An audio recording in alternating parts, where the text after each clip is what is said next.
नमस्कार मेरे प्यारे दोस्तों, मेरे चैनल स्कैरी कॉर्नर में आपका स्वागत करता हूं। प्यारे दोस्तों, आज की हमारी कहानी दुर्भाग्यवश एक सच्ची घटना पर आधारित है और हमारे परिवार की एक सदस्य कुमारी स्वाति पाल जी ने यह कहानी हमारे साथ शेयर की है। यह कहानी मुंबई में रहने वाले राकेश और प्रीति की है, जो कि अपने व्यस्त जीवन से कुछ दिन निकालकर गांव की सुकून और सादगी भरे जीवन का आनंद लेने जाते हैं। लेकिन वहां उनका सामना एक शैतानी आत्मा से हो जाता है। जब मैंने यह कहानी सुनी तो मेरी रूह कांप उठी। जो भी तकलीफें राकेश और प्रीति ने सही है, उनकी हम कल्पना भी नहीं कर सकते। शहर की भागदौड़ से थके एक मध्यम वर्गीय दंपति गांव की शांति और सुकून लेने कुछ दिनों के लिए वहां आते हैं। लेकिन एक रात खाने के बाद की मासूम सी सैर उन्हें उस रास्ते पर ले जाती है जहां गांव के लोग कदम रखने से भी डरते हैं। मां की चेतावनी, रात को दूर मत जाना, आत्माएं भटकती हैं, उनके कानों में गूंजती है, लेकिन अब बहुत देर हो चुकी होती है। अंधेरे जंगल सन्नाटे में गूंजती रहस्यमयी हंसी और इंसानी रूप में सामने आती एक घातक आत्मा। अब यह सफर सिर्फ उनकी जिंदगी का नहीं, बल्कि आत्मा और इंसानियत के बीच की जंग का बन चुका था। तो क्या आप तैयार है यह कहानी सुनने के लिए? राकेश और प्रीति एक मध्यम वर्गीय दंपति थे। शहर की भागदौड़ और कामकाजी जिंदगी से ऊब चुके दोनों ने सोचा कि कुछ दिनों के लिए गांव जाकर सुकून भरी हवा और शांति का आनंद लिया जाए। राकेश की मां अक्सर गांव में रहती थीं और उन्होंने पहले ही दोनों को चेतावनी दी थी। देखो बेटा, गांव में रात को बहुत दूर मत निकल जाना, यह शहर जैसा नहीं है। यहाँ रात को आत्माएं भटकती हैं, जो जीते जागते इंसानों को अपना शिकार बना लेती हैं। राकेश और प्रीति ने उस बात को हंसी में टाल दिया। उन्हें लगा कि यह तो बस बुजुर्गों के पुराने किस्से कहानियां हैं। गांव पहुंचने पर वाकई उन्हें एक अलग ही दुनिया का अनुभव हुआ। हरे भरे खेत, पक्षियों की चहचहाहट और घर का बना भोजन, सब कुछ उनके लिए किसी सपने जैसा था। दिन में वे खेतों की सैर करते, गांव के बच्चों से बातें करते और तालाब के किनारे बैठकर ठंडी हवा का मजा लेते। उस रात भी भरपेट गांव के खाने के बाद प्रीति ने कहा, चलो राकेश, थोड़ी देर खेतों की तरफ टहल आते हैं। यहाँ की रात कितनी सुंदर है। राकेश ने माँ की कही बात याद की, लेकिन फिर भी प्रीति के कहने पर वह मान गया। दोनों हाथों में हाथ डाले खेतों की ओर बढ़े। चारों ओर सन्नाटा था, केवल झींगुरों की आवाज और कभी कभार कुत्तों के भौंकने की ध्वनि सुनाई दे रही थी। धीरे धीरे चलते चलते वे गांव की सीमा से आगे निकल आए। वहां एक घना जंगल सा क्षेत्र था, जहां जाने से गांव वाले हमेशा कतराते थे। अचानक उन्हें सामने से एक आदमी आता दिखाई दिया। लंबा कद, सफेद धोती और कुर्ता पहने हुए, चेहरा अंधेरे में साफ नजर नहीं आ रहा था। वह आदमी मुस्कुराते हुए बोला, इतनी रात गए यहाँ कैसे आना हुआ? खो तो नहीं गए? राकेश और प्रीति ने अजीब सा डर महसूस किया। आदमी की आवाज सामान्य थी, लेकिन उसमें एक अजीब ठंडापन था। उसकी आंखें अंधेरे में अजीब सी चमक रही थीं। प्रीति ने धीरे से राकेश का हाथ दबाया और कान में फुसफुसाई, क्या तुमने देखा? उसकी परछाई जमीन पर नहीं पड़ रही। राकेश के शरीर में सिहरन दौड़ गई। उसे मां की चेतावनी याद आ गई, रात को दूर मत जाना, आत्माएं भटकती हैं। अब उन्हें समझ आ गया कि वे गलती कर चुके हैं। आदमी उनकी ओर बढ़ने लगा। उसने कहा, आओ, मेरे साथ चलो, मैं तुम्हें रास्ता दिखा दूंगा। राकेश ने घबराते हुए कहा, नहीं, हमें घर का रास्ता पता है। लेकिन जैसे ही दोनों पीछे मुड़कर भागने लगे, पीछे से उस आदमी की हंसी गूंज उठी। वह हंसी इंसानी नहीं थी, बल्कि किसी भयंकर आत्मा की थी। जंगल के अंधेरे में वह परछाई उनका पीछा करने लगी। राकेश और प्रीति पूरी ताकत से भाग रहे थे। कभी झाड़ियों में कुछ हिलता, कभी पेड़ों की डालियां टूटती और कभी अचानक ठंडी हवा का झोंका उन्हें झकझोर देता। प्रीति अचानक चीख पड़ी, राकेश, किसी ने मेरा हाथ पकड़ा है। राकेश ने पीछे देखा, कोई नहीं था, पर प्रीति का हाथ खुद ब खुद ऊपर की ओर उठ रहा था, जैसे कोई अदृश्य शक्ति उसे खींच रही हो। राकेश ने पूरी ताकत लगाकर उसका हाथ खींचा और दोनों फिर से भागने लगे। लेकिन अब देर हो चुकी थी। आत्मा ने उन्हें पहचान लिया था और उसके कदमों की आहट हर दिशा से गूंज रही थी। गांव के घर में राकेश की मां चिंतित होने लगी। इतनी देर हो गई, अभी तक लौटे क्यों नहीं? मां ने गांव के कुछ लोगों को बुलाया। सभी जानते थे कि जंगल का इलाका खतरनाक है। तभी एक बुजुर्ग ने कहा, लगता है वो दोनों मनहूस इलाके में चले गए हैं। वहां एक भटकती आत्मा है जो लोगों को अपना शिकार बनाती है। गांव के पंडित को बुलाया गया। ढोलन गाड़े, मंत्र और पवित्र जल लेकर कुछ बहादुर लोग जंगल की ओर बढ़े। लेकिन उस समय तक राकेश और प्रीति पर संकट गहरा चुका था। जंगल के बीचों बीच राकेश और प्रीति बुरी तरह से हाफ रहे थे। चारों तरफ सन्नाटा था, लेकिन फिर भी उन्हें ऐसा लग रहा था मानो कोई परछाई उनके चारों ओर घूम रही हो। अचानक सामने वही आदमी फिर से खड़ा था। इस बार उसका चेहरा साफ दिखाई दे रहा था, सफेद, बेरंग, बिना पलक झपकाए हुई आंखें और होठों पर एक डरावनी मुस्कान। उसने धीरे धीरे प्रीति की ओर देखा और बोला, तुम बहुत सुंदर हो, मैं तुम्हें अपने साथ ले जाऊंगा। राकेश ने गुस्से और डर से चिल्लाकर कहा, दूर रह, हम इंसान हैं, हमें मत छूना। लेकिन आदमी अचानक हवा में विलीन हो गया और अगले ही पल प्रीति के पीछे प्रकट हुआ। उसने धीरे से प्रीति के कान में फुसफुसाया, अब तुम मेरी हो। प्रीति की आंखें लाल हो गईं। उसके होंठ कांपने लगे और अचानक वह राकेश की ओर ऐसे बढ़ी जैसे उसे गला दबाकर मार देगी। राकेश घबरा गया। उसने प्रीति को पकड़कर जोर से झकझोरा, प्रीति, होश में आओ, ये सब झूठ है, तुम मेरी पत्नी हो। लेकिन आत्मा ने पूरी तरह से प्रीति पर कब्जा कर लिया था। उसकी आवाज अब पुरुष की तरह भारी हो चुकी थी।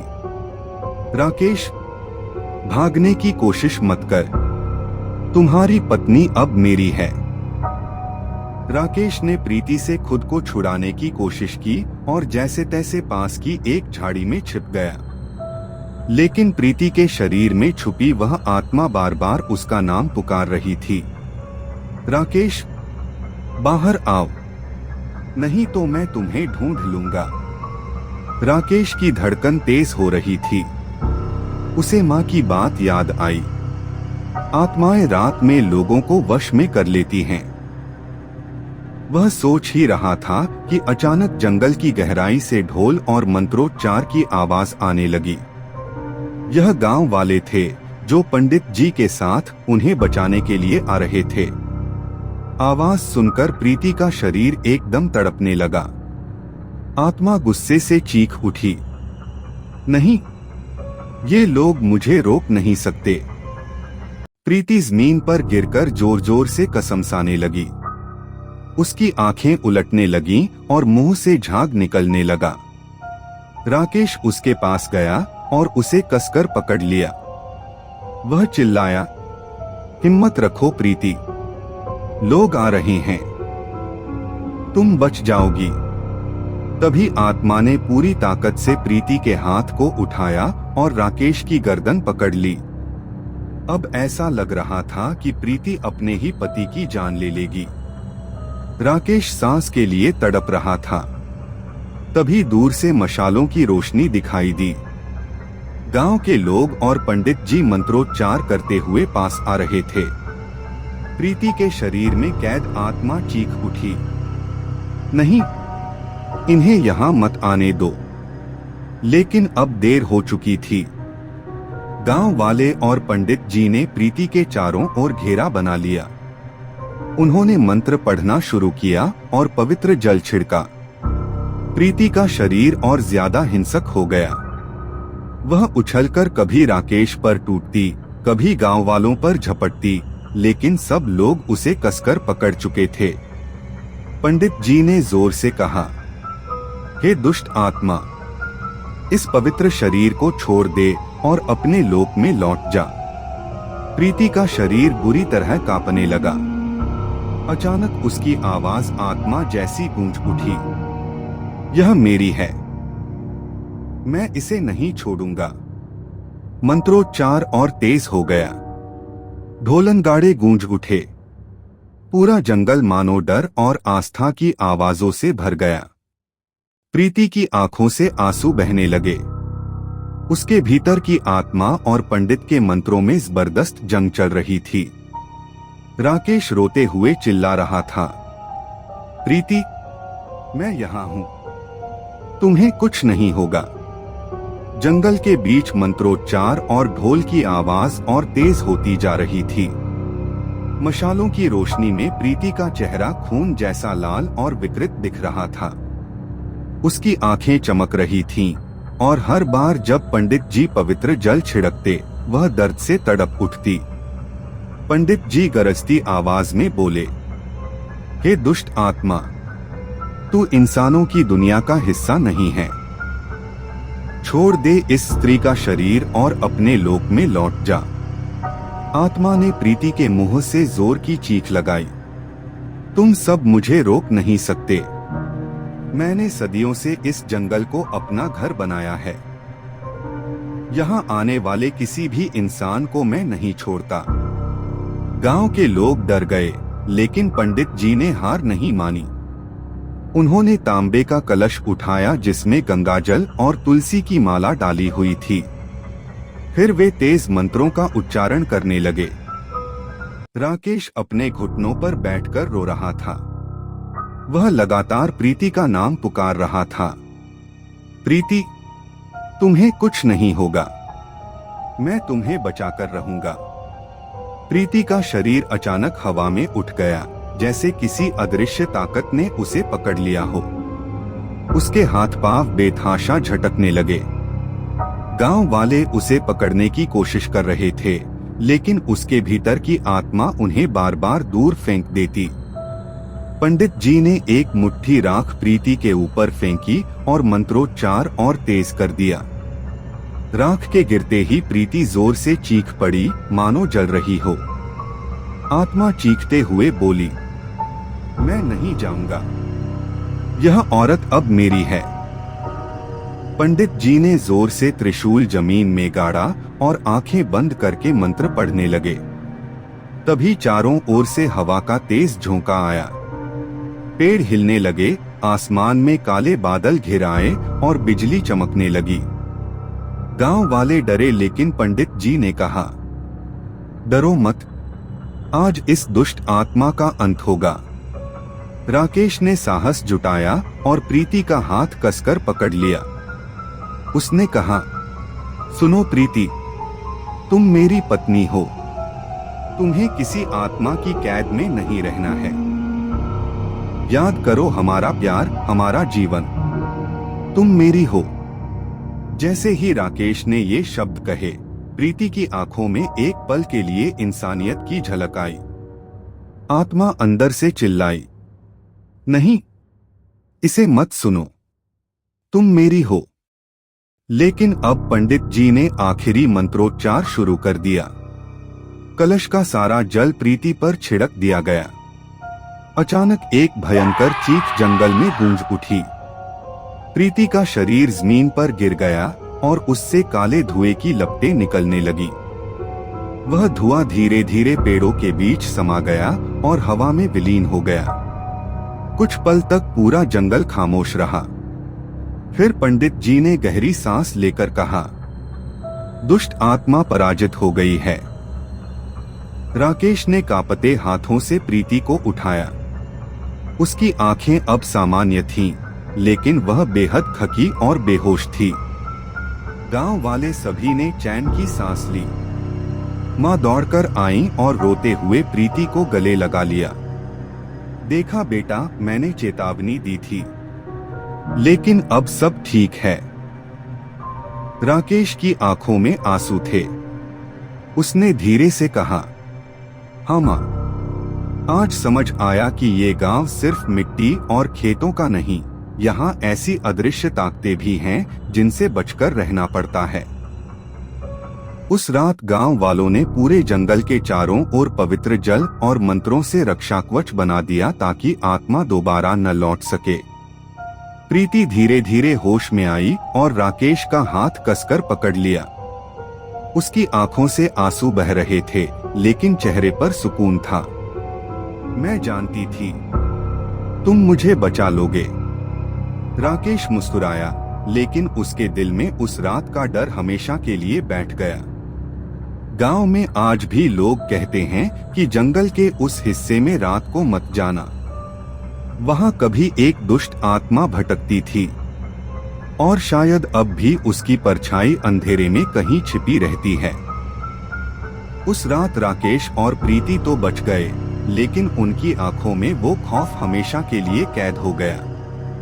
गांव वालों की मान्यता है कि आत्माएं कभी पूरी तरह नष्ट नहीं होती, बस दबा दी जाती हैं।